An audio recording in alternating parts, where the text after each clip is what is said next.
এসেছিলেন, সাহাবায়ে আজমাইন জিজ্ঞেস করেছেন যে আমাদেরকে একটু বলেন রমজানের পরে কোন মাসে আমরা বেশি বেশি রোজা রাখবো। নবীজি বলেছেন রমজানের পরে মুহররম মাসেই তোমরা বেশি বেশি রোজা রাখবে, এবং এই মাসকেই নবীজি বেশি গুরুত্ব দিয়েছেন।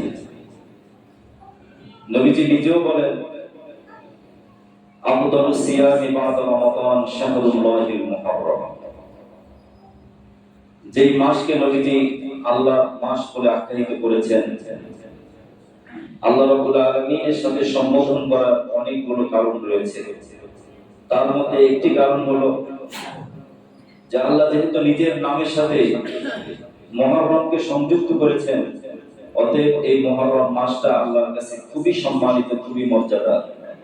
কোন ব্যক্তি যদি এই মাসকে সম্মান দিয়ে মর্যাদাকে হৃদয়ে ধারণ করে সে যদি সকল অপরাধ থেকে মুক্ত থাকে, আল্লাহ রাব্বুল আলামিন দুনিয়া এবং আখিরাতে তার সম্মান, ইজ্জত, মর্যাদা বাড়িয়ে দিবেন।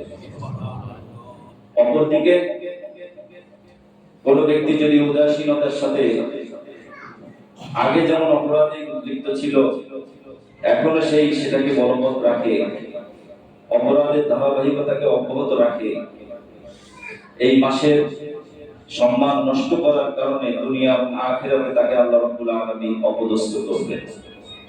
সেজন্যই আমাদের প্রথম দায়িত্ব হলো নিজেদের সম্মান বজায় রাখার জন্য সকল প্রকারের অপরাধ থেকে নিজেরা মুক্ত থাকবো ইনশাআল্লাহ।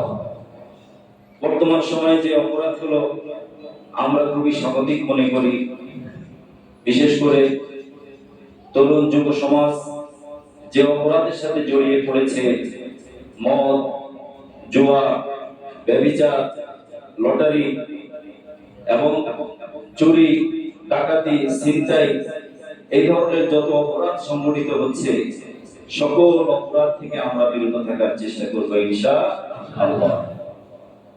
বিশেষ করে অনলাইন ভিত্তিক যত অপরাধ হয়ে থাকে, ইন্টারনেট ভিত্তিক যত অপরাধ আমরা করে থাকি, স্বাভাবিকভাবেই করে থাকি। হাতে মোবাইল রয়েছে, চোখ দিয়ে আমরা অপরাধ করছি, আঙ্গুল দিয়ে অপরাধ করছি, পা দিয়ে অপরাধ করছি।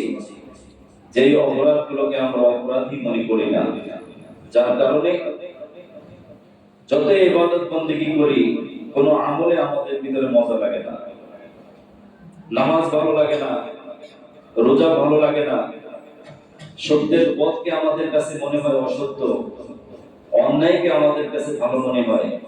তার কারণ হলো কলবুনা মারিদুন, আমাদের অন্তর রোগাক্রান্ত হয়েছে, ঠিক কিনা বলেন? এজন্য প্রিয় নবী জনাব রাসূলুল্লাহ সাল্লাল্লাহু আলাইহি ওয়াসাল্লাম বলেন কিয়ামতের দিন ওই সমস্ত ব্যক্তিদেরকে আল্লাহ রাব্বুল আলামিন তালাশ করবেন যারা আকলে সালিম নিয়ে দুনিয়াতে বসবাস করেছে, যারা সুস্থ অন্তর নিয়ে দুনিয়াতে রয়েছে।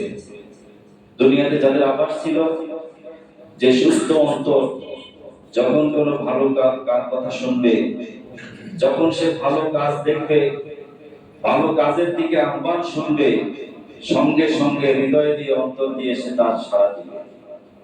আর সাড়া দেবার কারণে তখন ওই ব্যক্তির অন্তরে যত রোগ আছে আল্লাহ রাব্বুল আলামিন অন্তরের রোগ দূর করে সুস্থ, সালিম এবং সম্পূর্ণ কলুষমুক্ত, অপরাধমুক্ত অন্তর আল্লাহ পাক তাকে দান করে দিবেন। আল্লাহ যেন আমাদের সবাইকে দান করে দেন, জন্য বলে আমিন। আল্লাহ রাব্বুল আলামিন কিয়ামতের দিন সুস্থ অন্তর যারা দুনিয়াতে ধারণ করেছিল তাদেরকে ডেকে বলবেন ইয়া আইয়াতুহান নাফসুল মুতমাইন্না। কোরআনে আল্লাহ রাব্বুল আলামিন তিনটি অন্তরের কথা বলেছেন।